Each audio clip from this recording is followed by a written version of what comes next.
Bueno, buenos días a todos. Por fin vamos a dar comienzo a la segunda sesión de nuestro ciclo Simbiosis. Y hoy tenemos el placer de comenzar y de estrenar el español por primera vez en los ciclos culturales. Entonces, pues estamos muy agradecidos por ello. Y bueno, antes de nada, quería comentaros, porque esta segunda sesión se llama mutualismo. Pero, ¿realmente sabéis lo que es el mutualismo? Pues os lo explico. El mutualismo es un tipo de simbiosis en la que dos especies se encargan de relacionarse para conseguir un beneficio mutuo. Y bueno, habéis quedado esto, pues sigo sin entenderlo. Pues os doy un ejemplo para que lo entendáis muchísimo mejor. En este caso, el pez payaso y la anémona. El pez payaso se refugia de los depredadores entre los tentáculos urticantes de esta, obteniendo así refugio, y la anémona recibe del pez pues limpieza y algo de alimento. Bueno, en el mundo de la construcción suele existir a lo mejor la relación que existe entre el arquitecto y el arquitecto técnico, a lo mejor se ve normalmente como una rivalidad, ¿no? Pero nada más lejos de lo contrario. Son dos figuras que trabajan en conjunto y son imprescindibles en el éxito de un proyecto. Por eso hoy contamos con José Manuel Chacón, arquitecto por la Universidad de Madrid, doctor arquitecto y máster en restauración del patrimonio histórico, y a su lado Álvaro Lorente, arquitecto técnico por la Politécnica de Madrid, máster en patrimonio arquitectónico y máster en project management por la Oxford Brookes University. Vale, la estructura del debate será muy simple. Nosotros iremos haciendo una serie de preguntas sobre diversos temas y sobre el mundo de la construcción, y tanto José Manuel como Álvaro irán respondiendo estas preguntas, pudiendo estar de acuerdo o no.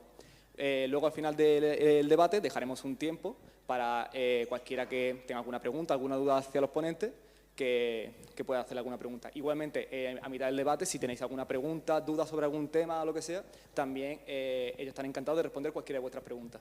Así que, sin más dilación, pues vamos a empezar.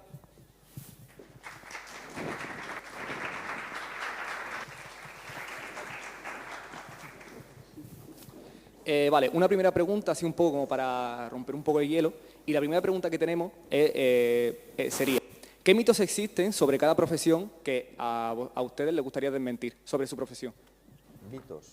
Un mito que crean sobre su profesión o... ¿Se me oye bien? Es que me tenéis que perdonar porque estoy un poquito la voz sobre la luz. Y lo primero, antes de preguntar, felicitaros por la iniciativa, por hacer este tipo de actividades. Yo creo que es importante que la universidad tome también este escenario, ¿no? de la ciudad y a nivel social. Todo lo que podéis hacer lo podéis aportar a la ciudad y los paseros, ¿no? Y lo tendréis cuando salgáis a la ciudad y empecéis a trabajar en él. Por tanto, es importante. La iniciativa, tanto la vuestra, que comentabais en un momento que estaban nerviosos los tres, los tres están nerviosos. Esto es una cosa totalmente doméstica, pero sobre todo están nerviosos porque parece que ha habido bastante asistencia, ¿no? La respuesta de los compañeros.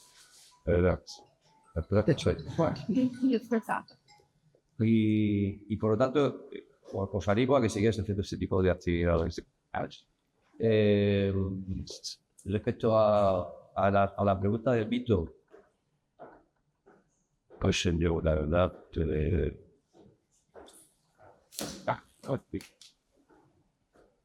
no sé, el mito, ¿por qué? El mito, ¿por qué el mito?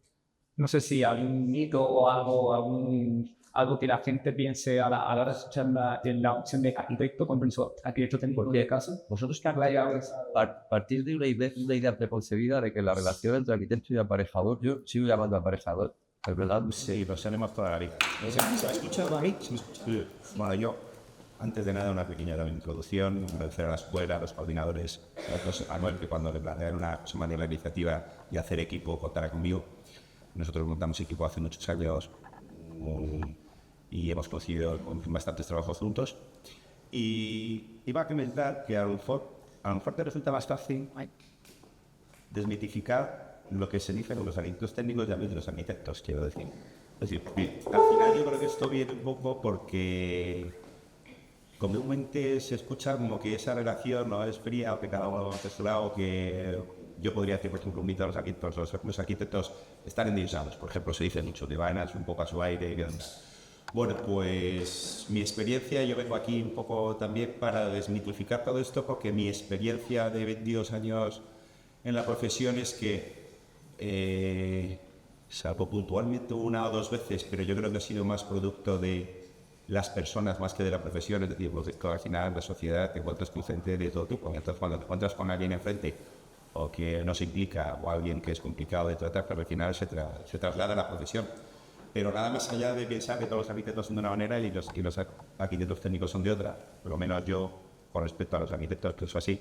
Pero uno de los mitos que yo escuchaba mucho cuando yo empecé, y de unos años cuando empecé vosotros, era eso que, a ver, cuando montes equipo en una dirección de obra con un arquitecto, ojo que el arquitecto va siempre endiosado y no escucha, y lo que él dice es lo que se hace y no hay opinión. Pues yo opino que no, que el arquitecto tiene su parcela y el arquitecto técnico tiene la suya, que está muy definida por competencias, y luego incluso dentro de la obra los perfiles de cada uno son muy diferentes, y yo no he encontrado con eso. Puedes modificar pues, lo primero que escuché yo en su día. No sé si ya me parece presentarte más fácil de los herramientas técnicos. Bueno, ha cambiado mucho y en las preguntas que lo vas a hacer a partir de la verdad de que tenéis preparadas, efectivamente voy a contar mal por aquí, pero luego vamos a ir retomando la cuestión de imagen. Es verdad, hace 40, 50 años puede ser que lo que dice Álvaro tuviera algo de razón. La presencia que tenía un arquitecto en la obra, que evidentemente ya no es así. Y eso sí que puede ser un mito. Ahora mismo, hace 40, 50 años, a lo mejor no lo era tanto. La figura del arquitecto, a pesar de que seguimos teniendo igual o mayor responsabilidad hoy día que los arquitectos que podían trabajar hace 40, 50 años, la diferencia era que hoy somos cientos de miles y antiguamente eran muy poquitos. Recuerdo en la región de Murcia, hace 30 o 40 años, pues no había que irse de arquitecto, y además, ahora en el colegio de arquitectos está en un colegio de civil. En toda la comunidad autónoma uniprovincial parece que son demasiados arquitectos. Digamos que en el principio de la profesión se nos quedamos en menos, en 1000 y algo. Puede ser, y que ahora mismo esa cuestión casi cuantitativa haya servido para, no sé si intentar de alguna manera que al final seamos un poquito más humildes. Es posible que sí, que hace 40 o 50 años el arquitecto fuera, como ha dicho Álvaro, ya son Dios. ¿Ven? Y de hecho yo recuerdo una anécdota de un profesor mío de proyectos que era Andrés Pereira, y él decía, en la obra de la administración, que es quizás la obra más importante que se puede hacer, como en la calle, las obras por la administración, que ahora mismo salen todas a concurso, el arquitecto es Dios. Yo recuerdo esa obra. Es decir, lo que dice el arquitecto es lo mismo. Bueno, hoy día ya no sé si quizá que tenemos muchos problemas, hay mucho que discutir y en obra y por supuesto todo es mucho más natural. O sea que creo que no hay que discutir tanto, a pesar de que seguimos teniendo las mismas y si no más responsabilidades. Perfecto, pues muchas gracias. Vamos a empezar ya con lo que sería el primer tema, un poco encauzando esta primera pregunta, que trataría sobre un poco la compatibilidad entre esos dos roles.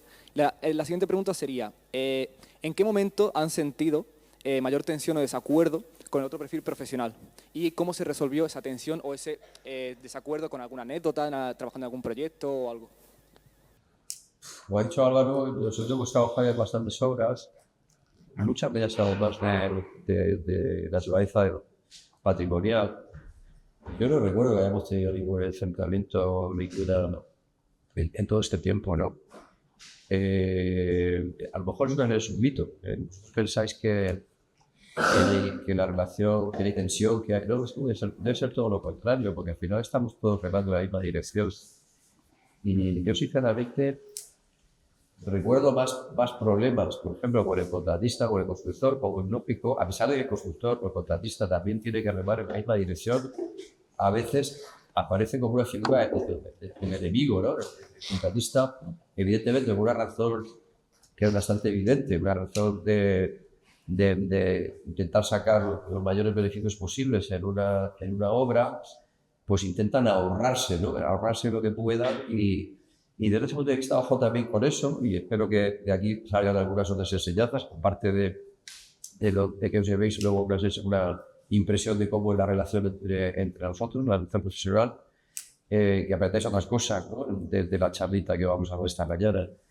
El contratista, o sea, no voy a decir que es el auténtico enemigo, pero ojo, pues yo también recuerdo, ahora estaba comentando algo de cómo desde su profesión, de la nuestra, yo tengo una amiga, la verdad es que ya hace muchos años que no le veo, que hizo aparejadores y el primer trabajo que consiguió fue en una empresa constructora, no me acuerdo el nombre, y me decía, lo primero que nos enseñaron fue cómo engañar al arquitecto. Eso es lo primero que te enseñan en una empresa constructora. Pues puede ser que sí que sea así, ¿no? Y lo vais a comprobar a lo largo del tiempo.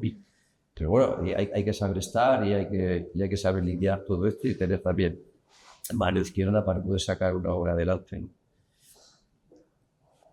Pues podéis imaginar que si estoy aquí acompañado de José Manuel es porque peleas hemos tenido pocas. Si hemos tenido muchas, seguro que mis invitados a otro arquitecto técnico. Es cierto, nosotros yo creo que una vez hemos tenido, o sea, discusión, pues, debate, a veces situaciones, pero que vienen sobrevenidas. Pero sí que yo intentando pensar un poco en situaciones, en equipos montados de dirección de obra con algún otro arquitecto, podría decir que he tenido un par de situaciones, pero que, volviendo un poco a lo que he dicho antes, es más por la persona. Es decir, en una obra había un arquitecto que no significaba nada y entonces esto es dejación de funciones. Quiero decir, al final pues surgieron unos temas de estructura que había que resolver y en tema de la estructura pues, había que calcular una nueva estructura y el hombre no estaba por la labor y entonces pues, al final pues, se genera una situación de conflicto porque la obra no se puede parar, porque el plazo, el coste, hay que resolver una situación y entonces pues cuando alguien pues, no realiza sus funciones, pues al final se tensiona todo. Al final lo que tenéis que pensar es que tal y como está articulado normativamente el proceso edificatorio, pues hay un proyectista arquitecto, hay una dirección de obra que es un equipo, que se tiene que funcionar como equipo. Por eso, y también entiendo que en la universidad cada vez se trabaja más en grupos, se trabaja más en equipo, en todos los ámbitos, pero es fundamental trabajar en equipo porque al final, pues bueno, está articulado quién es el director de obra, quién es el director de ejecución, cuáles son sus funciones, pero según otras obras, pues está la figura de un director de obra de instalaciones, un ingeniero, o hay un restaurador, o hay un arqueólogo, o sea, el equipo es multidisciplinar y por tanto hay muchas opiniones y a veces no hay una línea delgada que define hasta dónde llega uno y dónde llega otro y las competencias de uno y otro, sino todo lo contrario, que es como a veces una nebulosa que intervienen todos y al final lo importante es montar equipo e intentar no salirte de las competencias que cada uno tiene. Por lo tanto, yo en aquel caso, pues hombre, al final lo tuvo, por ejemplo, me dice cómo se resolvió, pero al final que no había otra manera que hacerle ver al promotor de la obra que, oye, que por mucho que en ese caso se intentaba que yo supiera ciertas funciones del arquitecto porque esta persona, pero era por la persona, repito, no era tal, no intervenía mucho, pues claro, yo como arquitecto técnico no somos competentes para calcular estructuras de viviendas y por tanto hubo que hacer ver al promotor que tenía que pedirle un poco que cumpliera con sus obligaciones al arquitecto y entonces pues al final por ahí pasó, pero se tensionó la obra, pero en ningún caso lo he considerado como era el director de obra, sino porque al final la persona era mujer.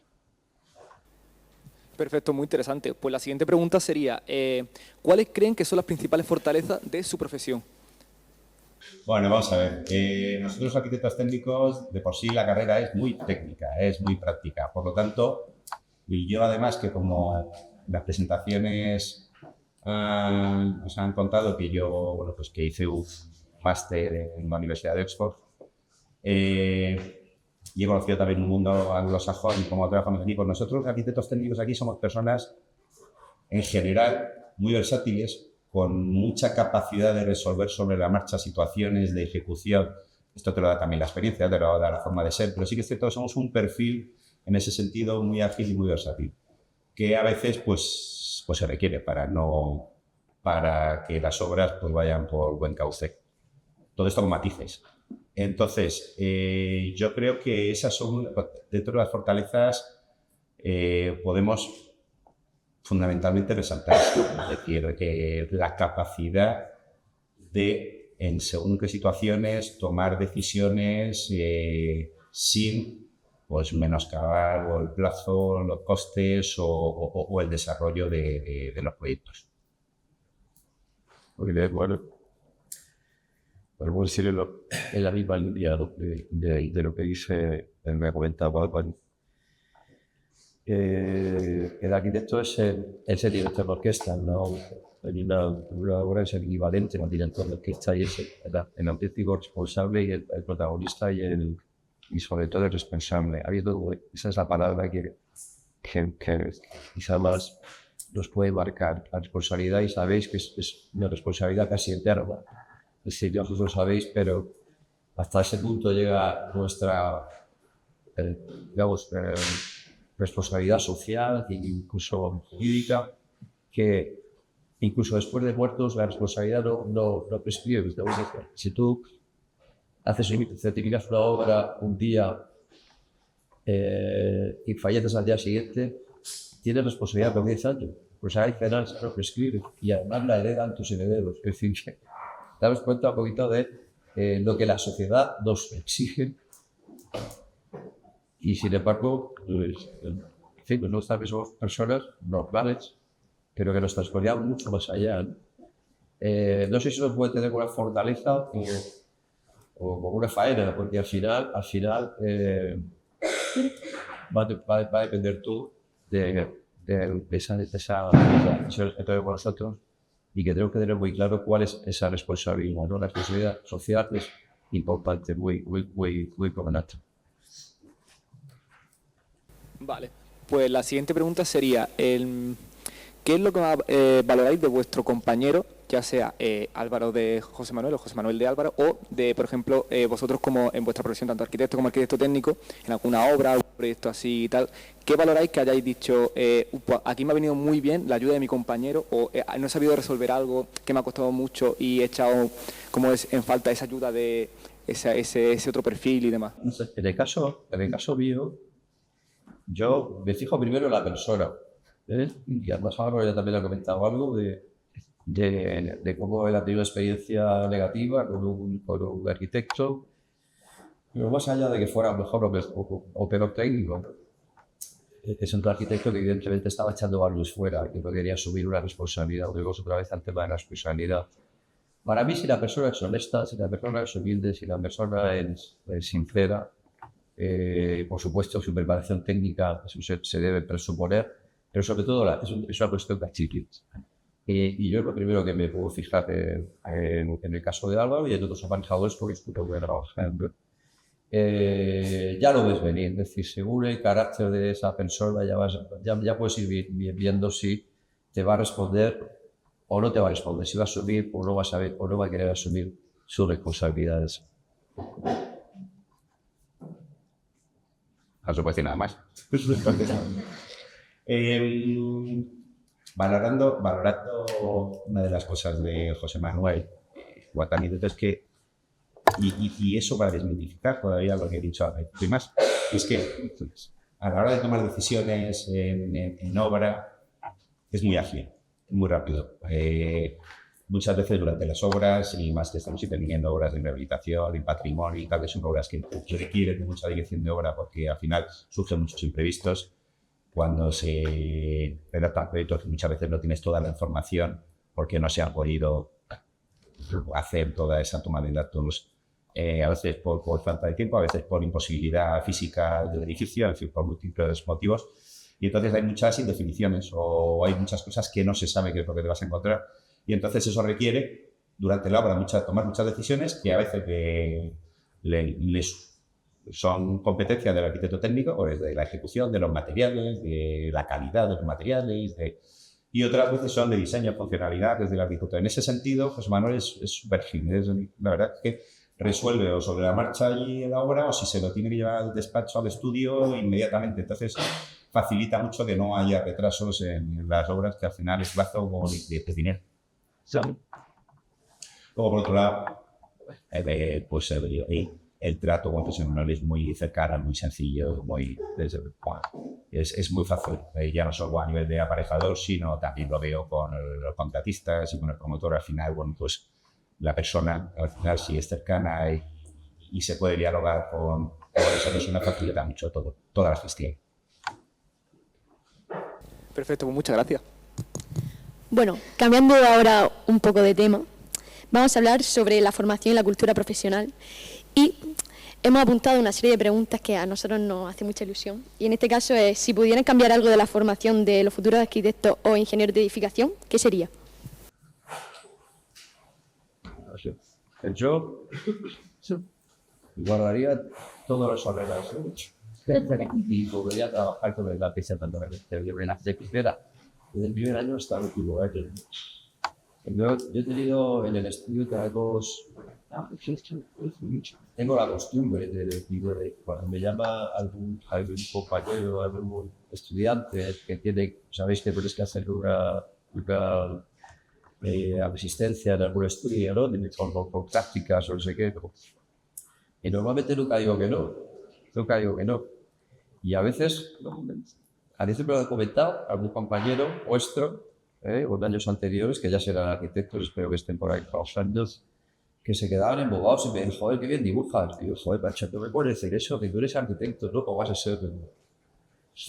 La importancia de la creación, yo diría que prácticamente artesana, yo creo que eso lo estamos perdiendo con todo el tema de tecnología, que no es mala la tecnología es fantástica.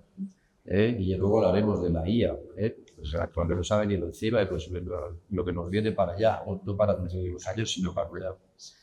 Entonces yo entiendo que la profesión nuestra, que es muy humanista, debemos llevarla mucho más allá del ordenador, y además en todos los sentidos. Y aquí a lo mejor ya estoy hablando de forma general, y vuelvo también a una cosa que me quedó grabada en uno de los profesores que he tenido al SEO en la Escuela de Madrid. Y había un profesor que nos decía todo el rato, tenéis que hacer muchas cosas, no os quedéis en casa. Y es un tema, la formación nuestra es una formación muy amplia, tiene que ser muy amplia. Ir al teatro, ir al cine, ir a los conciertos, ir a la ópera, ir a las exposiciones, a las charlas, ¿no? Por eso, como que os vuelvo a dar la enhorabuena, que os felicito por haber dedicado una hora y media de vuestra vida a estar aquí hoy con nosotros, ¿no? Y espero que de algo os sirva. Por supuesto, si esta fin de semana vais al cine, pues de algo habrá servido, ¿no? Entonces yo creo que hay que tener la mente muy abierta, ¿vale? Es lo que espera la sociedad de nosotros. Cuanto más cosas hagáis, cuanto más eduquéis vuestra mentira y más solución busque por él, sin duda mucho mejor.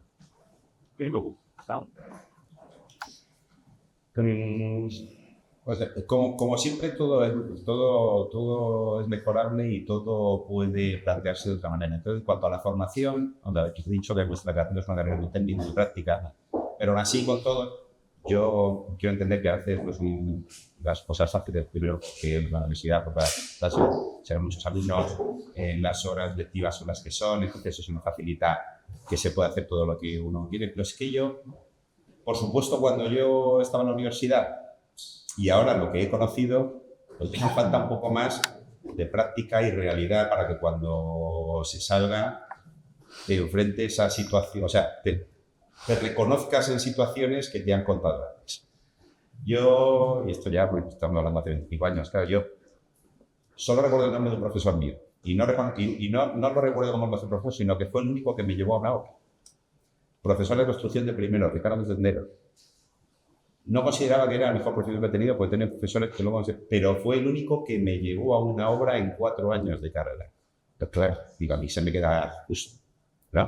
Claro, yo entiendo que esto ha cambiado también, o no, aquí está muchos profesores para decirlo, o vosotros, pero yo entiendo que la carrera nuestra profesión es muy práctica y yo siempre lo digo, yo tengo un despacho, somos 5 en un despacho y todos los que están trabajando con nosotros son gente que terminaron, o sea, recién terminados, los fichamos. Y yo a todos les decía al equipo, digo, no tenéis experiencia.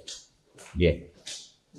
la formación que tenéis es muy buena, yo considero que es muy buena. Tenéis una formación más que suficiente para salir adelante, evidentemente con la experiencia, viviendo cosas, pues seguiréis aprendiendo cosas. Pero sí que es falta parte de esa práctica que yo creo que no es fácil, porque si no se hace es porque falta de tiempo, que falta de recursos o tal, pero sí que he hecho en falta eso, que yo porque lo veo en los chicos que tengo en el despacho, que falta cuando sales de la universidad, ¿qué me voy a encontrar? Realmente sí, yo sé de materiales, yo sé de construcción, de sistemas constructivos, yo sé de instalaciones, yo sé de equipos, de materiales, de mediciones, de presupuestos. Tengo las nociones, pero bueno, luego ¿cómo funciona ahora? O sea, cuando llego a la obra, ¿cómo es la obra?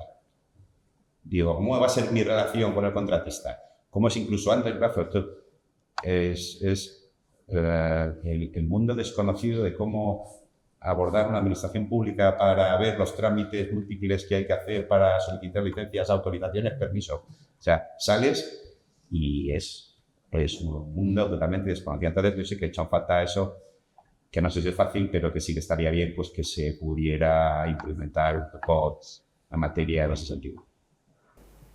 La verdad, que coincido totalmente con tu punto de vista, porque al final salimos de la carrera sin ver realmente qué es lo que nos depara en la vida real. O sea, al final, si nuestra función es liderar una obra, tanto como ingeniero de edificación como arquitecto, creo que ambas figuras deberían de plantarse en la obra para saber, oye, mira, es que una cubierta se tiene que hacer de esta manera porque si no, pues la impermeabilización a lo mejor se tiene que superponer de alguna otra manera o simplemente para solucionar problemas del día a día que te surge en la obra, porque eso no se aprende a través de un PDF y mucho menos a través de una simple imagen. O sea, sí que es verdad que ahora mismo pues, tenemos la suerte de contar con muchísimos equipos y muchísima información gracias al internet, imágenes, vídeos de la vida real, pero sí que es verdad que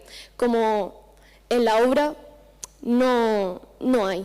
Y en parte, su punto de vista de hacerlo todo a mano, la puedo entender para conectar más con el material, a lo mejor para aprender, porque al final, pues como usted dice, al final en la obra tiene que saber dibujar, a lo mejor un detalle de alguna carpintería o lo que sea. O sea, tienes que tener esa competencia para llevar a cabo y solucionar problemas.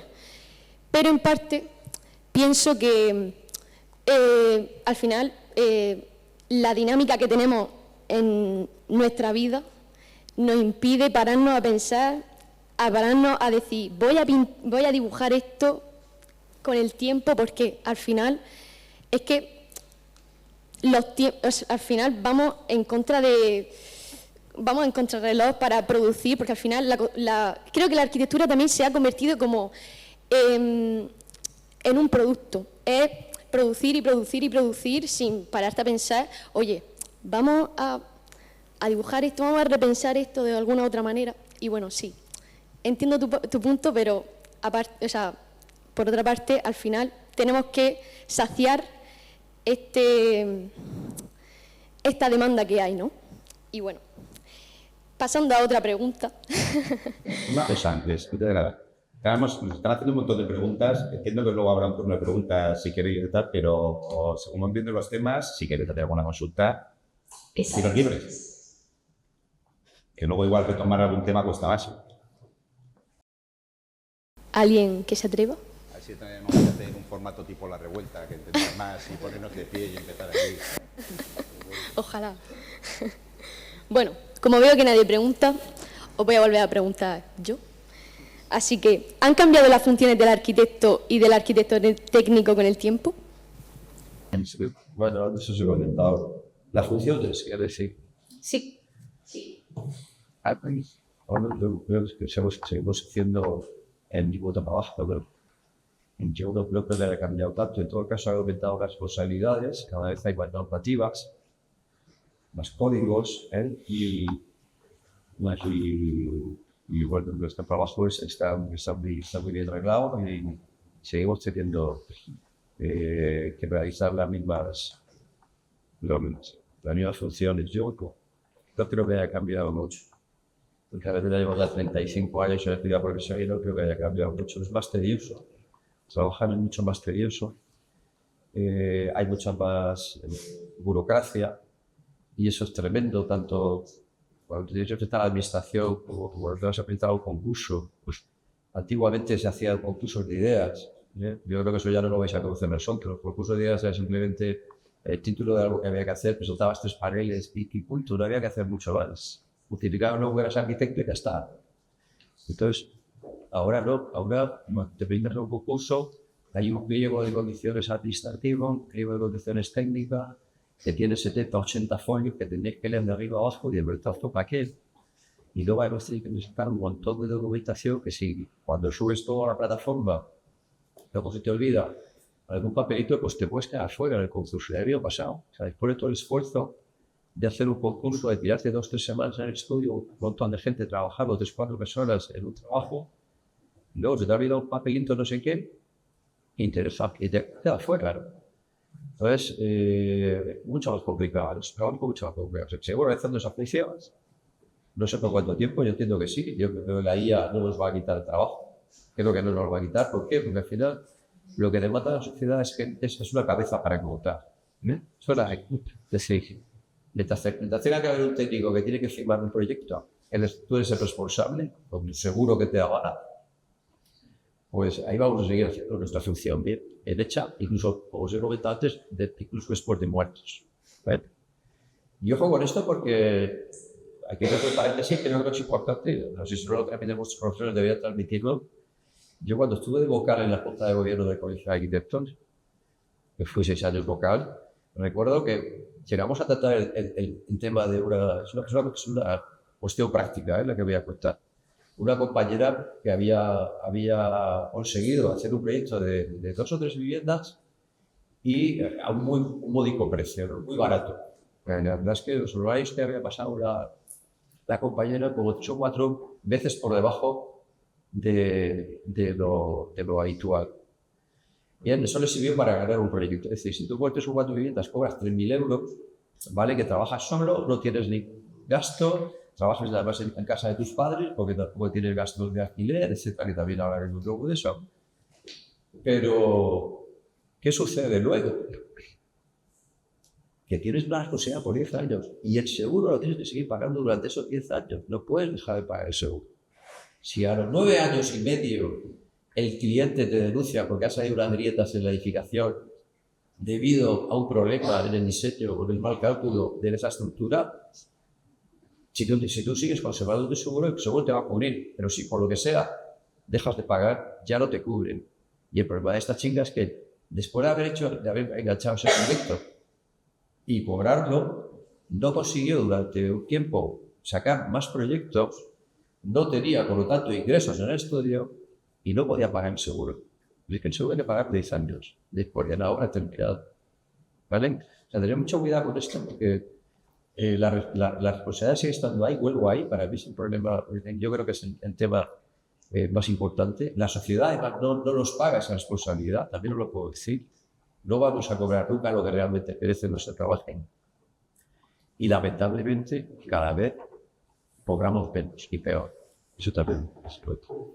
Entonces, las funciones, seguimos cumpliendo ahí, seguimos siendo ese director de orquesta, pero sin embargo cobramos menos y tenemos más responsabilidades. Sí, en el caso nuestro, de los arquitectos técnicos, si nos centramos ahora fundamentalmente en el ámbito de la obra, las funciones son las mismas, que al final están muy definidas por las competencias de la ley que esas no han cambiado. Sí que es cierto que con los años, como se van aprobando normativas nuevas, entonces pues pongamos que a finales de los 80, principios de los 90, empezó a desarrollar el tema de la prevención de riesgos laborales en la construcción, que hasta entonces, como si no existiera. Pues dentro de las funciones del director de ejecución o coordinador de seguridad, pues entró la prevención. Luego también se empezó a tener muy en cuenta el tema de la calidad, plan de calidad. Luego, un poco más adelante, gestión de residuos. Ahora estamos con temas de eficiencia energética, sostenibilidad. Quiero decir, las funciones al final no son un control de ejecución, sigue siendo lo mismo, pero sí que es cierto que cada vez son más temas los que se tienen que tener en cuenta, ya no solo el tema de digo, materiales y el sistema constructivo, sino que hay otra serie de variables y parámetros y temas a tener en cuenta. Pero vamos, básicamente, al final del proceso. De acuerdo. Entonces concluimos con que seguís teniendo las mismas funciones, pero es más tedioso porque al final detrás de cada proyecto hay una ciencia, detrás de cada proyecto hay muchos reglamentos que cumplir y por ende, pues el camino es más adverso para llegar a un mismo fin. Bueno, cierro este grupo. Y eso te lleva a que tenéis que seguir estudiando toda la vida, es decir, que termináis y luego tenéis que seguir formando. Las formaciones continuas. Entonces, lo que hay que hacer es ir especializándose en ciertos temas. Al final te lleva a eso. Muy interesante, la verdad. Bueno, pues cierro este grupo de preguntas y le paso el micrófono a Pablo. Perfecto. Ahora vamos a hablar un poco de lo que hemos comentado ya un par de veces, la inteligencia artificial. La gran herramienta o amenaza, ¿no? ¿Creéis que la inteligencia artificial puede ser beneficiosa? ¿Tiene que regularse más? Porque, claro, cualquiera puede darle un botón y decirle, diséñame una fachada. ¿Hasta qué punto es eso, se le puede acreditar a la persona que ha escrito eso? Si un arquitecto diseña con ayuda de inteligencia artificial, ¿a quién van los créditos? ¿A quién se le reconoce eso? ¿Cómo veis eso de cara al futuro? Déjame que aquí tengo menos que decir yo que tú. Entonces, empiezo yo y te cedo antes. No. Para nosotros, fundamentalmente una herramienta.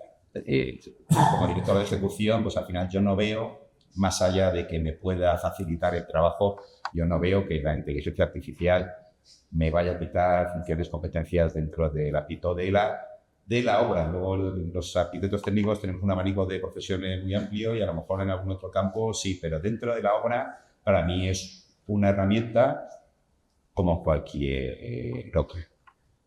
Ahora bien, yo el perfil de arquitecto lo veo diferente.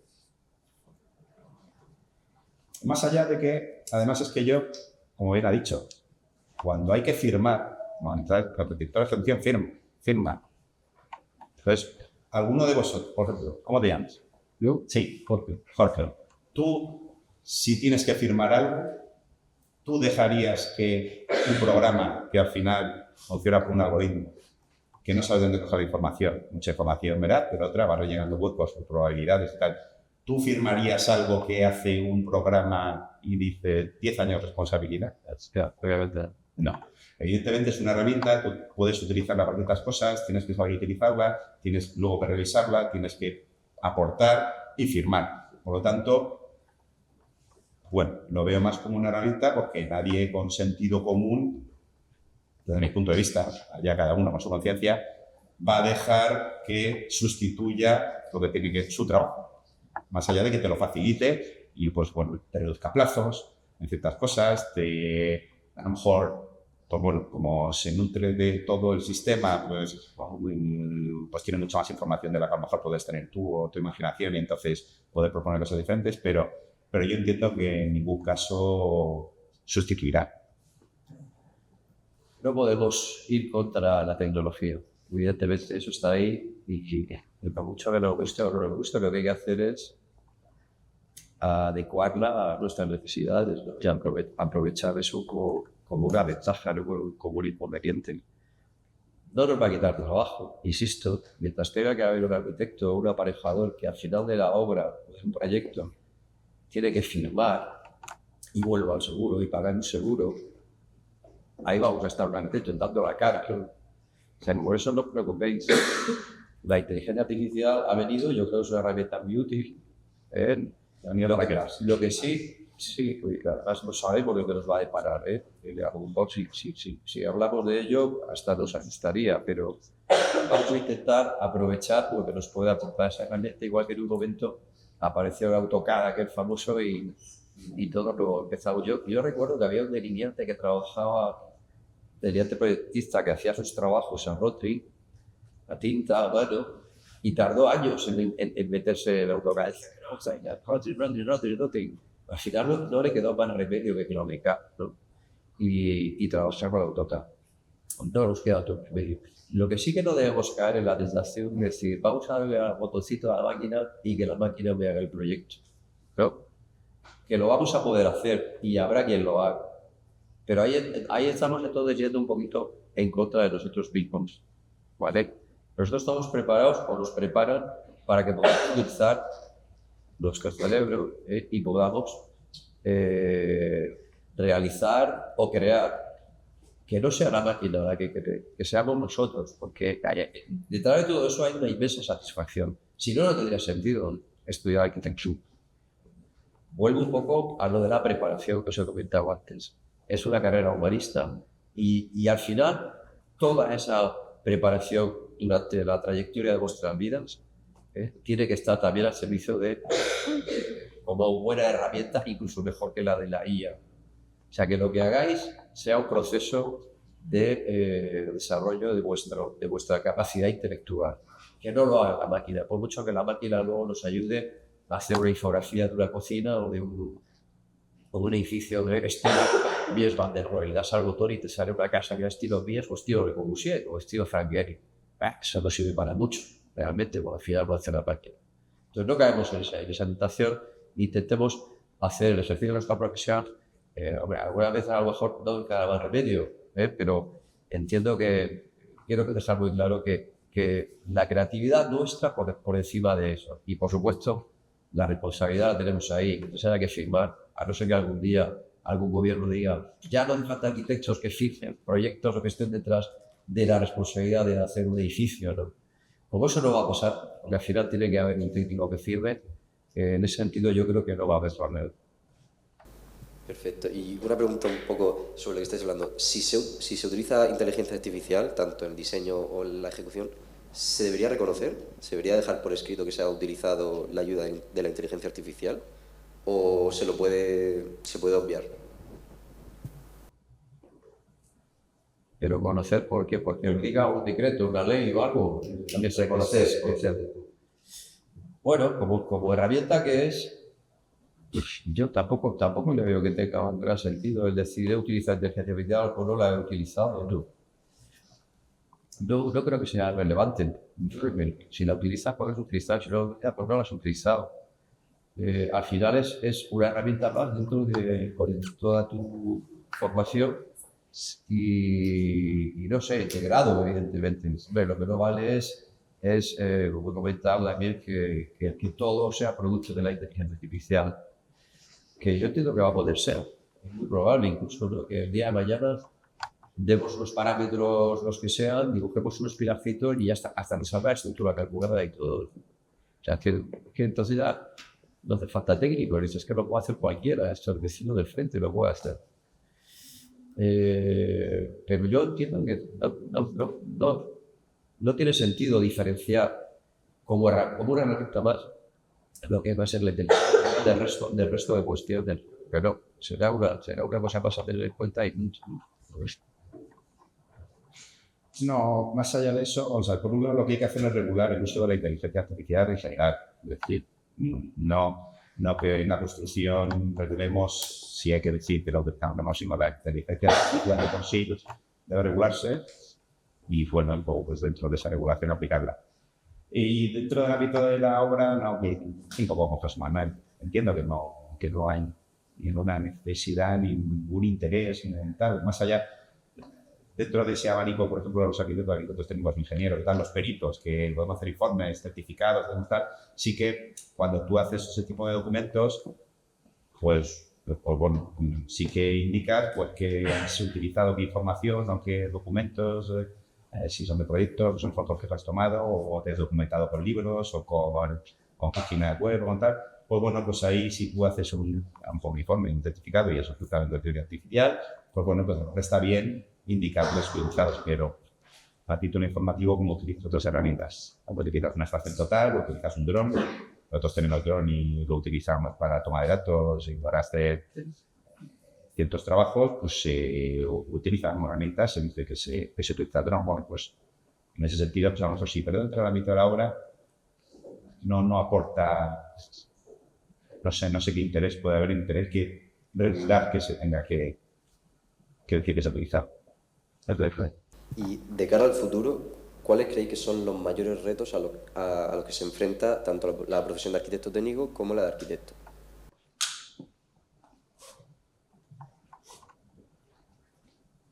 Cada día. Los retos es que no lo sabemos, ¿no? ¿Qué puede pasar por aquí? Es que depende de tantas cosas. Depende de tantas cosas. Yo no creo que sea, pues, como siempre estamos, la profesión es muy complicada y cada vez, como esto nos quiero desanimar, al final estás en esa dinámica y al final sacas las cosas adelante. Quizás es el mayor reto, es decir, poder sacar todo esto adelante y que no se nos coma toda la máquina burocrática y administrativa, etc. Seguir intentando mantener nuestra profesión viva, tanto la arquitectura como aparejadores. Yo creo que hoy por hoy no creo que esté amenazada, no lo creo, pero tenemos que ser responsables, ¿no? en nuestro trabajo y seguir demostrando a la sociedad que somos útiles, que los arquitectos y los aparejadores, los arquitectos técnicos, somos útiles a la sociedad y que nuestro trabajo tiene que ir por esa línea siempre. Es un trabajo, así como el de los médicos, por ejemplo, ¿no? Pero no olvidemos que el 100%, el 95% del tiempo de la vida de una persona, como todo lo que estamos aquí hoy día, lo pasamos dentro de un edificio. Eso es una responsabilidad que, cuando te lo echas a las espaldas, dices, me cago en la madre, es que yo cada vez que he hecho un edificio lo calcule, por aquí van a pasar cientos o miles de personas. Todo el tiempo lo pasamos dentro de edificios, edificios administrativos, edificios de ocio, edificios docentes, nuestra casa, residenciales, etc. Que no olvidemos eso, y yo creo que ahí puede estar nuestro reto, que no perdamos ese norte, que nuestra profesión tiene ese interés social, y que estamos trabajando para la sociedad, estamos trabajando para la gente, para que cada vez la vida en las ciudades y, por supuesto, en los edificios sea mejor y sea más fácil. Todo esto que viene de hace 15 o 20 años, de la accesibilidad, no sé qué, que nos puede parecer un rollo. Al principio recuerdo, hay que poner rampas en todo, o sea, que las puertas tienen que tener los anchos de no sé qué, hay que poner los círculos de 1,5 metros en los baños, luego en los aseos, luego empezaron a hacer más.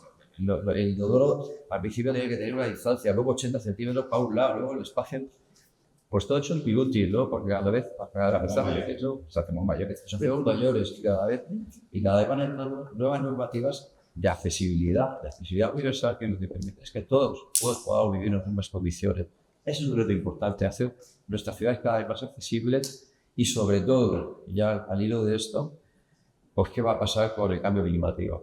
Y ahí sí que yo creo que tenemos mucho que decir en el tema de cómo tienen que ser las condiciones. Lo habréis visto que seguramente en nuestra profesión, más que cualquier otra, podemos tener mucho que aportar. Cómo funcionan nuestros edificios, cómo energéticamente, por ejemplo, pero también cómo puede ser soporte de elementos que puedan paliar en medida el cambio climático. Hay ya muchos edificios que en las cubiertas se crean auténticos invernaderos, bosques, etcétera, ¿no? O paredes verticales, y a nivel de ciudad lo mismo. Eso también puede ser un reto, es poner otra vez nuestra arquitectura y nuestros conocimientos al servicio de la sociedad. Eso podría ser un buen reto. Coincidiendo un poco con lo que ha dicho José Manuel, yo diría que a nivel y los arquitectos técnicos fundamentalmente, y lo que yo viví en su día cuando me fui fuera y volví, sobre todo es a nivel competencial, es decir, viendo un poco con nuestros colegios y un consejo y demás, a futuro, que quede siempre muy bien definido. Un reto es, para mí, viviendo un poco, habiendo vivido en el extranjero, en Inglaterra, en Europa no existe el arquitecto técnico, la figura de arquitecto técnico no existe en el extranjero, solo existe aquí. Ahora se llama ingeniería de edificación, también se ha intentado darle una vuelta para que se pueda asimilar a carreras que hay en Europa, porque no existía la figura como tal, no se nos entendía, no es que no se nos reconociera, pero no se nos entendía y al final era difícil ubicarnos. Yo en Inglaterra pues no fui a la escuela de escritura técnica, fui a la escuela de construcción y allí estaban mezclados con muchos perfiles y al final para lo que estudiamos allí, que éramos 3, pues nos cogieron asignaturas de distintos sitios porque no había un programa. Al final, yo sí que entiendo que como reto de la profesión es que, porque a futuro las normativas cambian, porque hay que adaptarse a Europa, todo se tiende a globalizar, pues que sí que desde el punto de vista de las competencias quede todo muy bien definido para evitar pues, o intrusismo o peleas con otros perfiles que al final pues, ahora mismo tenemos muy definidas nuestras competencias y si no se regulara luego eso a futuro de una manera adecuada, pues podría ser complejo. Perfecto, muchas gracias. Vale, a mí me parece muy interesante lo que has comentado sobre el tema de la sostenibilidad y demás, de que me surge un poco esa duda de que la sostenibilidad ya lleva bastante tiempo, lleva unos cuantos años y demás, obligándose un poco cuando construye vivienda de tanto rehabilitación, obra nueva y demás.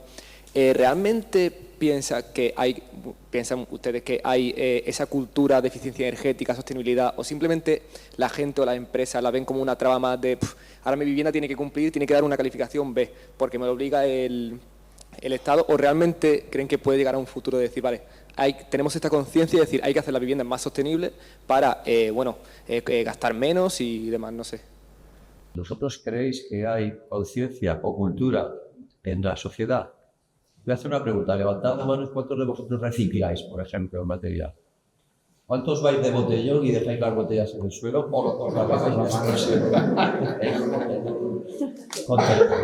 ¿Por qué? O sea, es un tema cultural, evidentemente es un tema cultural. Es un tema cultural y nosotros tenemos que educar a la sociedad.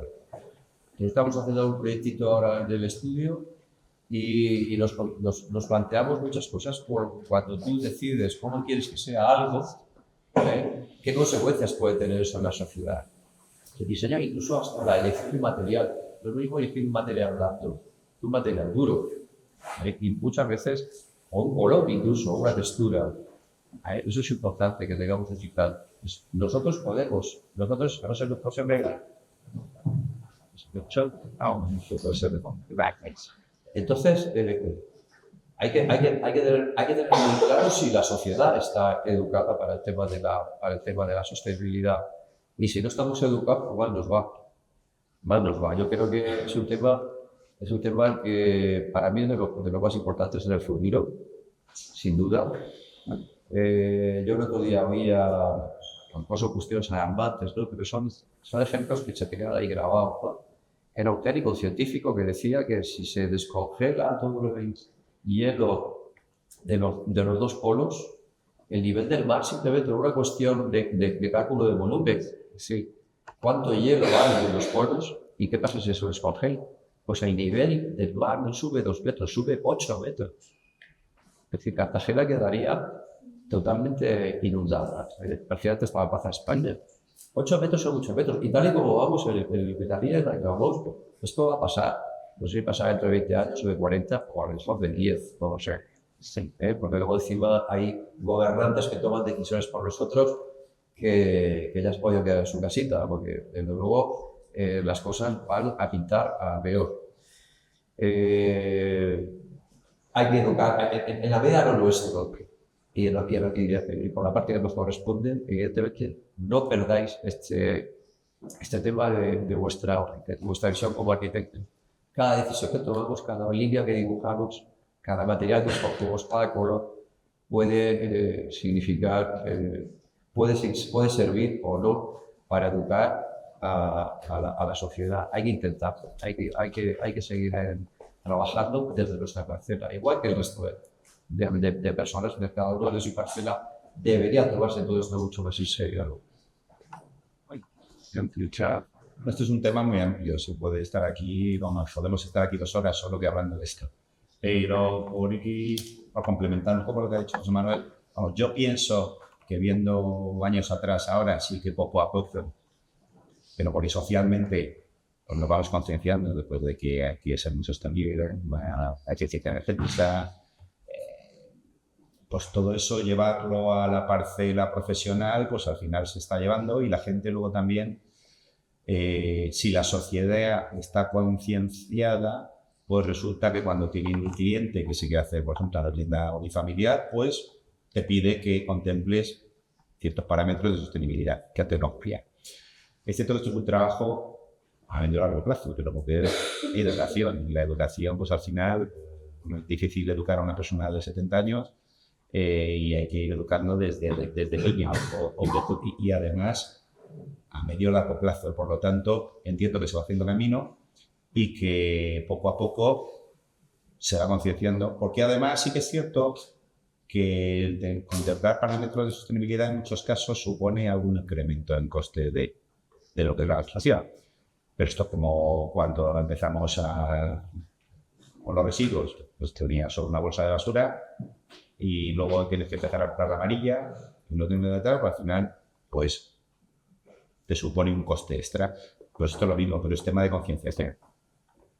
Claro, es que no hay en ningún campo profesional como el nuestro en el que la normativa haya sido en los últimos años tan incisiva en la cuestión de la sostenibilidad. Nos ha cambiado todo, desde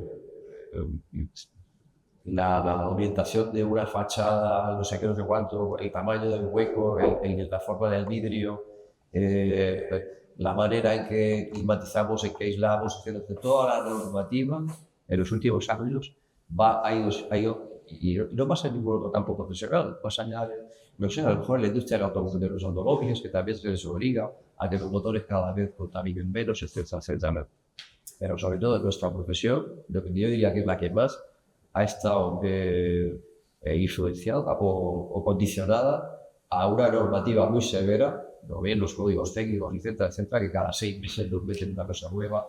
Y ahora hay que poner en las viviendas un punto de carga eléctrico para el vehículo, no sé qué. Y eso es constante, no sé, siempre ha sido. Por lo tanto, tenemos que trabajar con esa realidad y no nos queda otro remedio. Y además esto se puede incentivar. Incentivar, de hecho se hace, en la medida de lo que se puede, y se podría hacer más.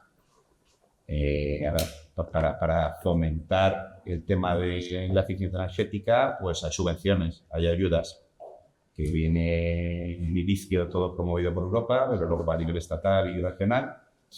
Pero, por ejemplo, mira, hay una cosa que yo conocía ya hace muchos años, que se hace en Europa y que llegará antes o después, y que yo creo que podría ser una buena medida. Es decir, como sabéis vosotros, cuando vosotros igual todavía sois jóvenes, ¿no tenéis vivienda en propiedad alguna? No, pues sí, que será otro tema. O sea, tú al final pagas impuestos todos los años por tu vivienda. El impuesto de bienes inmuebles. Bueno, pues hay países en los que está incentivado el pago de ese impuesto en función de la calificación energética de la vivienda. A una calificación energética mejor, un porcentaje de reducción de ese impuesto. Entonces, claro, hay una serie de batería de ayudas que se pueden fomentar más allá de una subvención directa o tal, pues todo ayuda, pero hay otra serie de cosas que puede llegar a lo mejor a todas las personas sin necesidad de cumplir una serie de requisitos de tal, porque al final tú tienes una propiedad y tú pagas impuestos por tu propiedad. Al final, si tú te molestas o te preocupas o estás concienciado y lo que quieres es que la propiedad se comporte más eficiente, pues al final tú tienes un incentivo. Y medidas como ese tipo de medidas yo creo que son muy positivas. Porque lo que te toca al bolsillo es lo que al final más interés pones. Claro. Nos gustaría concluir también hablando un poco sobre lo que has dicho de algo que nos afecta a todos, la compra o el alquiler de una vivienda. La situación es complicada ahora mismo. ¿Creéis que el problema radica solo en la economía o podéis hacer algo en el sector de la arquitectura y la construcción para de alguna forma reducir el precio, hacerlo más accesible, construir más viviendas que sean menos costosas? ¿Qué opináis sobre esto? causa. Es un tema bastante delicado, evidentemente, y que os debe preocupar para las siguientes generaciones con todo lo que está pasando. Venimos además de un inmobiliario hace 15 o 20 años. Parece que vamos directos a otros. El otro día comentaba que la Asociación de Promotores en España, que en España hace falta construir 1.400.000 viviendas. Yo sinceramente no sé qué la va a comprar. ¿A cuánto comprador va a hacer? Si resulta que la gente, los potenciales compradores que son nosotros, no podéis comprar esas viviendas en manos que van a caer. Lo podéis imaginar, ¿no? Lo podéis imaginar. Es decir, hay que regular ya el tema de la vivienda desde un punto de vista estatal o de gobierno. Y ahí tenemos el artículo 47 de la Constitución, como podéis ver, ¿verdad? El artículo 47. Y deberían luchar por ese derecho, porque es un derecho. Es un derecho vuestro. Y lo que no puede ser es que la vivienda se haya convertido en un producto de mercado. No puede ser. Lo que pasa es que luego llegan los gobiernos, como que tenemos ahora, que dice de regular el alquiler, pero las comunidades autónomas dicen que eso es intervencionismo, eso es comunismo, eso no sé qué. Bueno, pues será lo que sea, pero la realidad es que la mayoría de vosotros os va a costar mucho sacrificio, o sea, no podéis todos, os vaya a mover la arquitectura y podéis luego comprar su día mañana una vivienda. Pero es un problema muy grave, es un problema bastante gordo. Como arquitectos poco podemos hacer, es decir, podemos hacer viviendas muy baratas. Yo voy a contar también otra cuestión práctica que me ha pasado con el cliente, ¿no? De haberle hecho un proyectito de una vivienda que en hormigón, una vivienda normal, con pilotes, porque es un sitio que tenemos barrio, está pilotada, y solamente el pilotaje de esa vivienda, es una vivienda de 2 plantas, pues cuesta 160.000 euros. Entonces, esta familia no ha podido hacerse la casa. No puede, ¿ves? Porque así al pilotaje me sumas lo demás, se les va a 700.000 euros la casa. Una casa de 200 metros cuadrados. Entonces, lo que hemos hecho ha sido cambiar la estructura de hormigón a estructura de madera, y le cuesta la mitad. Con la vamos a hacer en madera. Si el ayuntamiento nos da la licencia, la haremos en madera, porque ya no hace falta pilotar. La casa pesa muchísimo menos y plantaremos una especie de cimentación superficial, etc. Por ahí podemos hacerlo, pero bueno, este ya es un particular que como mínimo tiene 300.000 euros para gastarse. Desde luego es un problema más de mercado, no es un problema que los arquitectos no podemos. Yo creo que difícilmente podemos hacer algo, más allá de que hagamos viviendas baratas. Eso al final, para lo que va a servir es para que el contratista o el promotor gane más dinero. Es decir, oye, pues que bien, tengo un arquitecto que me hace las viviendas muy baratas, pero yo, como las voy a poner al mismo precio, gano más dinero, ¿no? Eso es lo que va a pasar realmente. La vivienda no bajaría de precio porque no nos hagamos proyectos más baratos. Ya te aseguro que no. De hecho, si os cogéis una curva de nivel donde se puede ver cuál es el incremento del precio de la vivienda, no dudo yo que en algún momento haya bajado. ¿Vale? Eso va a ser variable. A veces subirá más, a veces subirá menos. Pero el precio de la vivienda es algo que siempre va para arriba, para arriba, para arriba. Y yo lo que voy a hacer es luchar su idea de corresponda por ese derecho que dice el artículo 47 de la Constitución. Y con lo que ha comentado José Manuel de las viviendas de madera, a ver, una manera de abaratar costes en muchos casos en viviendas con la prefabricación y con la construcción modular. ¿Qué pasa? Bueno, que al fin, esto en el norte de Europa se hace muchísimo, desde hace muchos años. Aquí en España, pues bueno, el tema en vez de la construcción es mucho más tradicional, los materiales tradicionales, cambiar mentalmente, que la gente entienda que hay sistemas nuevos, pues cuesta mucho. Es decir, ahora hoy en día la introducción de la tabiquería seca, el clapboard que todo el mundo conoce, pues está más que estandarizado. Pero cuando yo estaba en la universidad estaba como demonizado, porque la gente decía, no, pero es que estos tabiques son de papel, y esto que pegas estás escuchando todo, y esto es endeble. Se necesitaron muchos años para entender pues, que la tabiquería seca al final es que se comporta hasta mejor, en muchos sentidos. Pues yo creo que la prefabricación y la construcción modular puede ser uno de los medios por el cual se puede abaratar. Primero, porque por los plazos. Los plazos, al final tú una vivienda en 4 meses la tienes hecha. Segundo, porque al final gran parte del trabajo se hace en un taller, por lo tanto se hace un control más industrial que un control estructural. Que eso, volviendo un poco a preguntas anteriores, No tanto la IA, pero sí que sí. No lo veo, yo creo que no lo veré. Pero si en algún momento, si plantara la construcción modular, la prefabricación, entonces yo podría ver hasta un poco de peligro en lo que es nuestra profesión. ¿Por qué? Porque al final sería un control de calidad que se haría en fábrica, un control industrial, el cual luego es un montaje. Es decir, tú vienes con viviendas prefabricadas, te lo hacen y llega y te la montan. Entonces, ahí el control de ejecución, como se entiende hoy en día, pues no tendría tanto sentido porque se llevaría de otra manera. Es un tema mucho más industrializado, con otros procesos, de otra manera. Pero sí que, en cambio, yo entiendo que por ahí se puede conseguir el abaratar cosas. Bueno, pues para finalizar ya este debate, todo lo que habéis dicho nos ha impactado y bueno, queríamos darle la oportunidad al público para que pueda pronunciarse. Vale, pues ya hay ahí alguien. Valiente. Pues vamos pasando. Un valiente.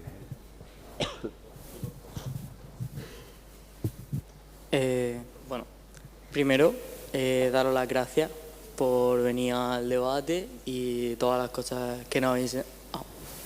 perdón. Y por todas las cosas que nos habéis instruido hoy. Y tenía varias preguntas con diferentes temas, una para Álvaro y otras para José Manuel, y ya también en conjunto. La primera, de esto último que estáis comentando, sobre el abaratamiento y sobre todo una cosa muy interesante que has dicho tú sobre la construcción modular.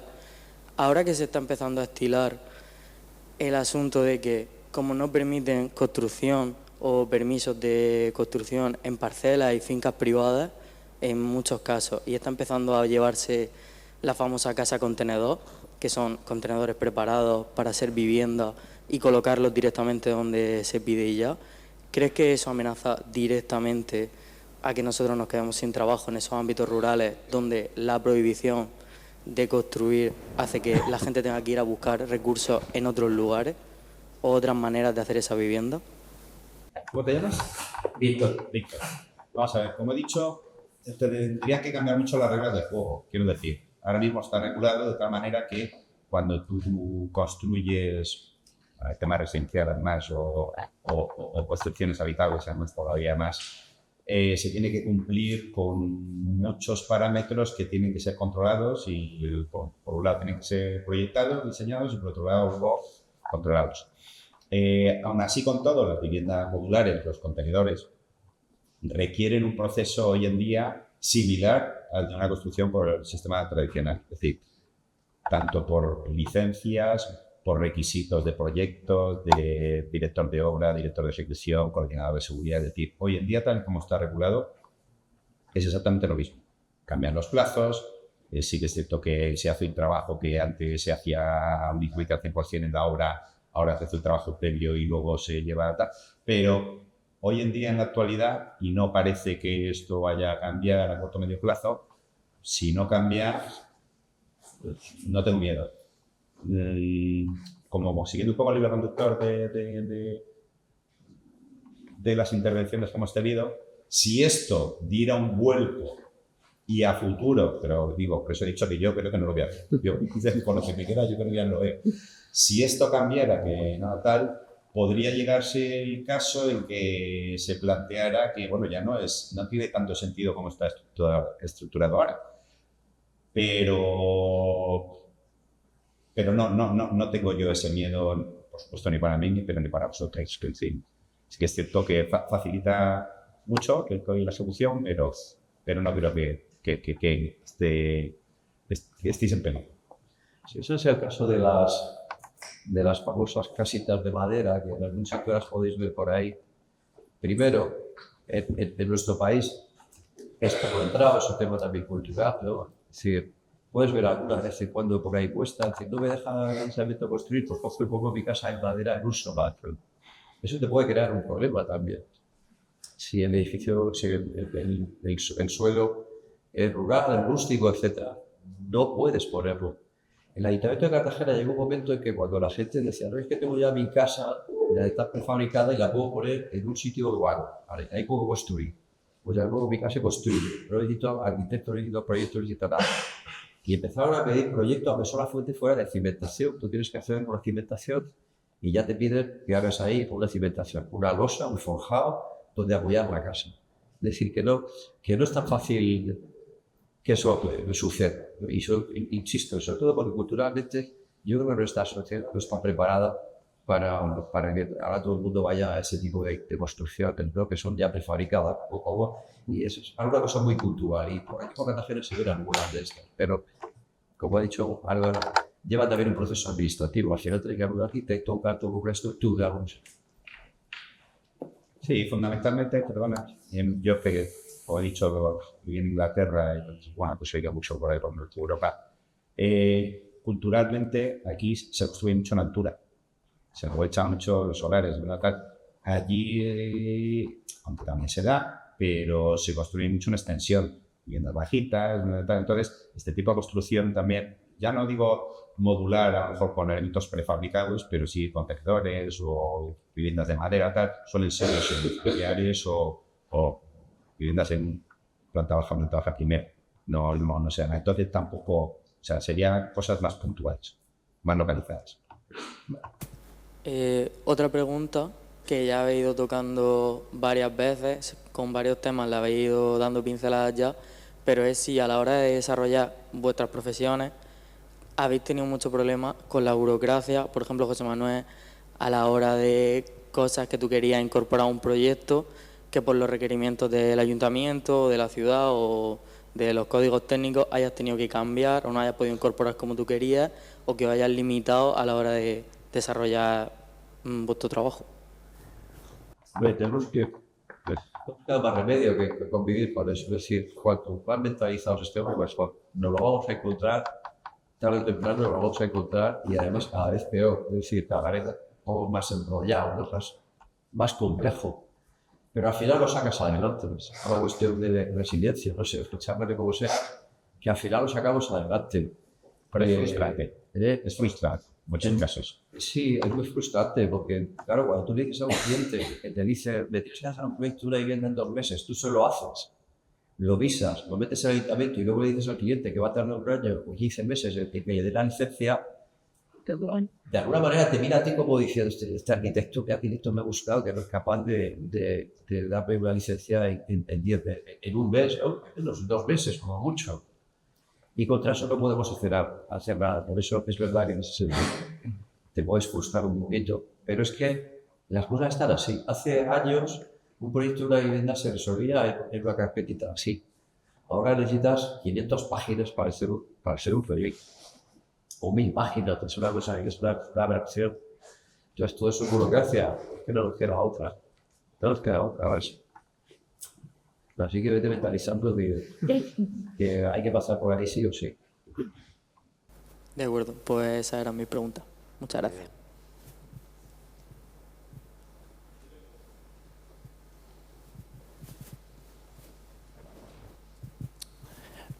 A ver, mi pregunta va retomando, antes lo habéis comentado un poco por encima, pero a mí no me ha quedado muy claro.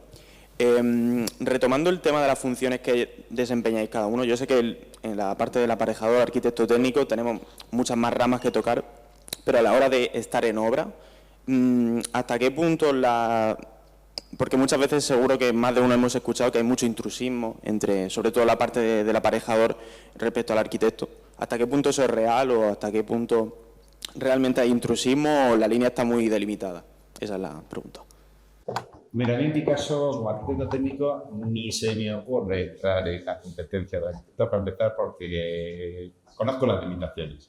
Y luego, además, las competencias son muy claras. O sea, yo en cuanto a temas de diseño, funcionalidad, me quito en medio. De hecho, el caso ese que he contado yo para arquitecto, todos, como él no iba por la obra, el contratista quería agilizar y entonces como yo era el que iba, me apretaba mucho. El cliente que también veía que yo iba, me apretaba mucho. Y así que bueno, que no me corresponde, que no voy a ser yo el que haga el trabajo del otro, ni por responsabilidad, ni porque no sé, ni quiero aprender, ni porque no tal. Es cierto que a veces pues la línea no es tan clara, no es todo blanco y todo negro, y al final hay grises, y estado de trabajar en equipo, pero la competencia está muy definida. Es decir, la ley define muy bien las competencias de cada uno. La nuestra es la de ejecución, o está el tema de prevención de riesgos laborales, pero en cuanto a la ejecución, tenemos materiales, con sus calidades, controlar calidades, los ensayos, los sistemas constructivos. Nuestra función es hacer la certificación de obras, es decir, la medición es para que pueda certificar, facturar el contratista. Está el plan de control de calidad, el plan de gestión de residuos. Está todo muy definido hasta dónde llegar. Luego, dentro del equipo que montes, pues, por un lado, por a veces los equipos están montados dentro de un estudio. Pues Manuel tiene su estudio, yo tengo el mío, pero a veces es un único estudio. Por lo tanto, pues bueno, que al final es como uno. Quiero decir, no, en nuestro caso, pues somos dos figuras que podríamos ser dos autónomos, dos estudios, dos empresas o tal, o como ha comentado antes, pues un ingeniero, un restaurador, un arqueólogo, pues en otros perfiles. Pero yo creo que además el éxito está ahí. Es decir, no entrar donde no te metas en los charcos. Es decir, no quieras hacer lo que no te corresponde, primero por responsabilidad, segundo porque seguramente no sepas hacerlo, y tercero porque es un riesgo. O sea, está pasando que efectivamente hay una parcela ahí de entusiasmo en algunos proyectos determinados, que es cuando, y más ahora con la famosa memoria valorada, maldita memoria valorada, que en realidad son proyectos al final. La responsabilidad no decae, ¿ves? Ni un ápice, por el que llames proyecto de solución o que llames memoria valorada. Ahí también la norma dice muy claro lo que debe ser una cosa y debe ser otra, pero nosotros como arquitectos vamos a hacer proyectos, siempre vamos a hacer proyectos, llamaremos como queramos, que son proyectos. Entonces, el tema de la memoria valorada, que es una forma administrativa parece que de simplificar un procedimiento, porque luego lo metes para que te den la declaración responsable, es decir, en vez de esperar un año a que te den una licencia con declaración responsable, consigues que la licencia la tengas instantánea, pagas la tasa y al día siguiente puedes empezar la obra. Entonces se da una casuística de proyectos determinados o de obras que son en concreto la intervención en algunos edificios que tienen daños estructurales o digamos que de fachada, por ejemplo, ¿no? Y pasa mucho en La Manga. En La Manga se están haciendo muchas obras de reforma y lo veréis por ahí, bueno, pasáis por La Manga, la cantidad de edificios que tienen daños por las fachadas, porque empiezan a dañarse las estructuras, sobre todo en los cantos de Zockhaus, en maricones, etcétera, que se ve que se agrietan. Eso evidentemente es una cuestión de una patología de oxidación de armaduras internas que empiezan a reventar el forjado. Y ahí, por la razón de que sea, pues hay aparejadores que son o arquitectos técnicos más valientes que Álvaro y hacen proyectos les llamas reforma de fachada sin llamarle rehabilitación. Por reforma de fachada, cuando tienes intervención estructural, y ojo ahí, porque la intervención estructural solamente tenemos competencia de los arquitectos. Solamente.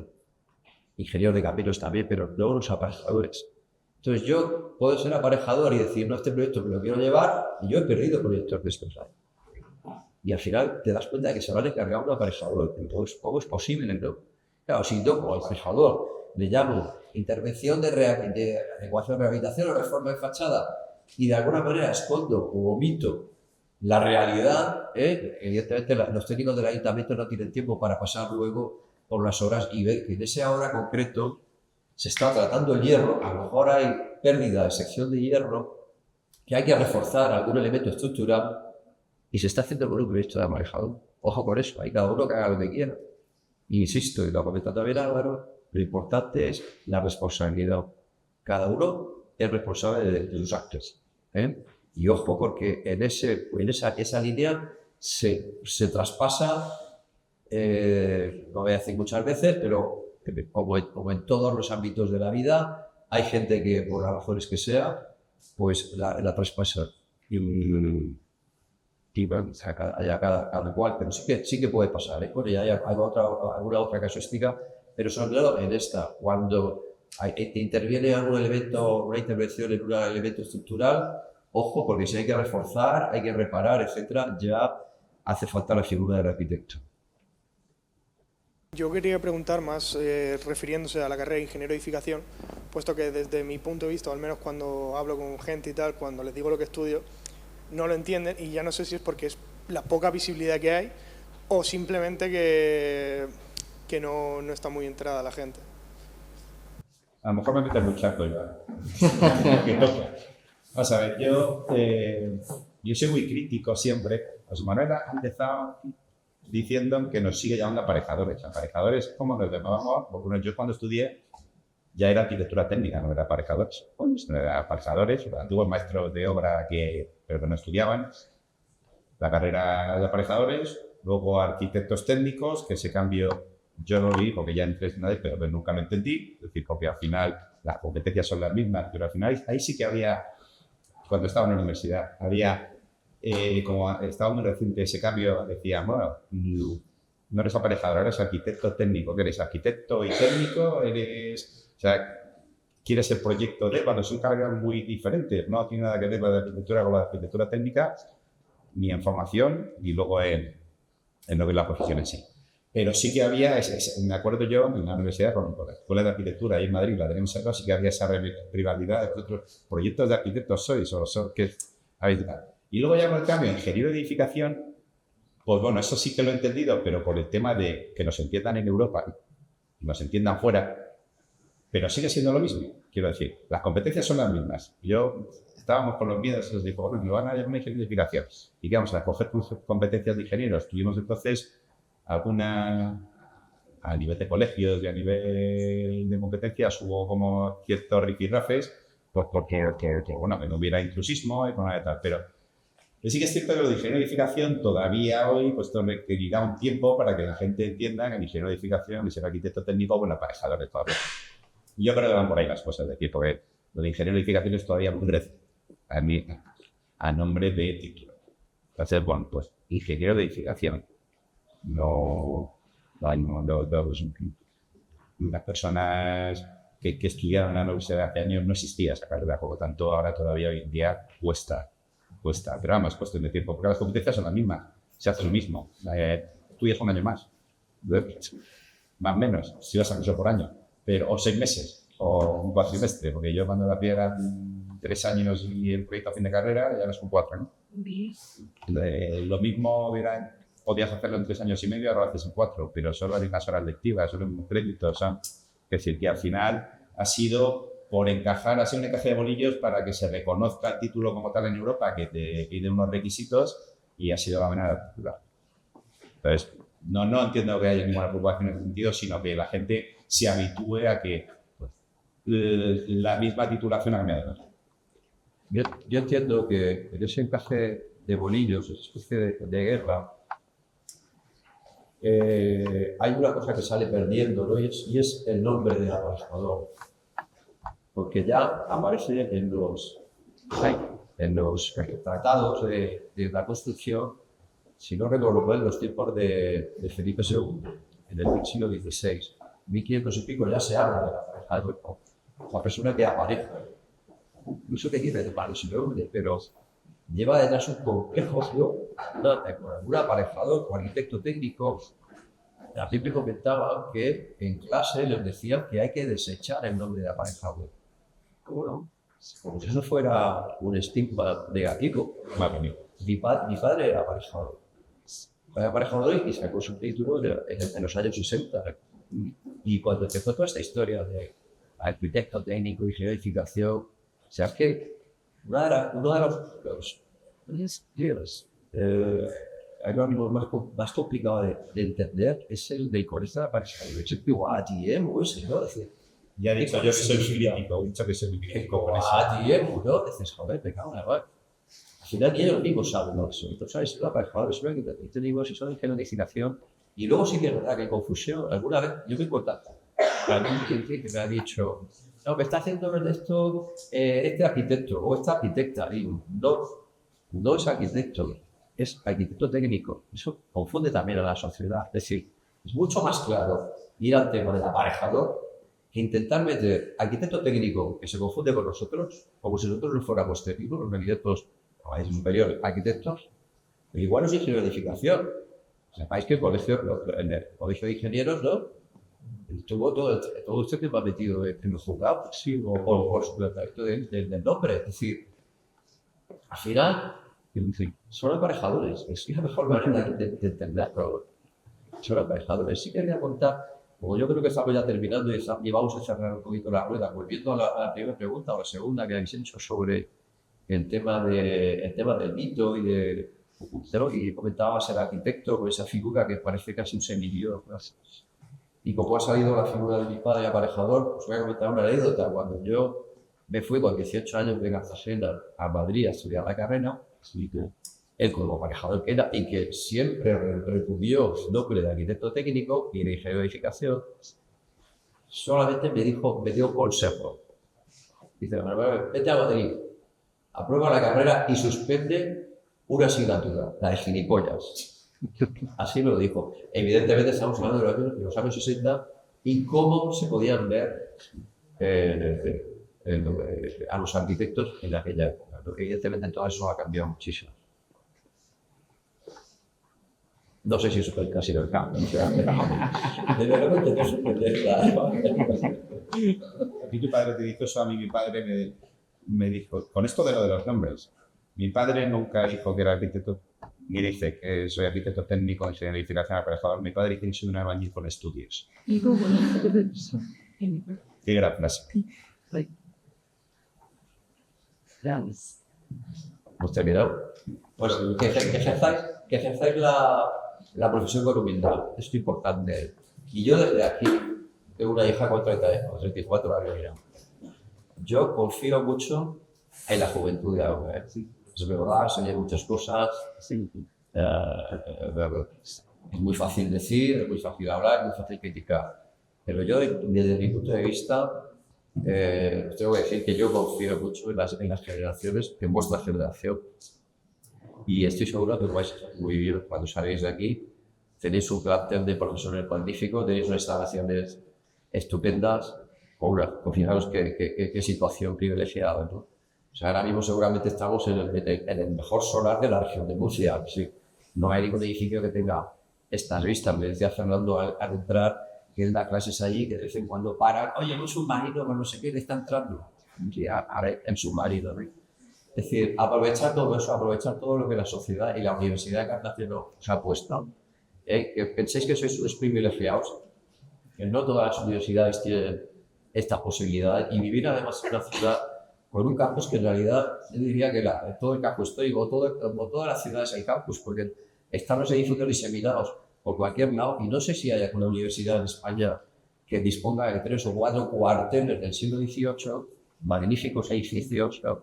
Y que están a vuestra disposición. Entonces, aprovechad todo eso, todo lo que la sociedad os ha puesto para que podáis educaros, para que podáis sacar adelante vuestro sueño y que algún día podáis devolvérselo a la sociedad.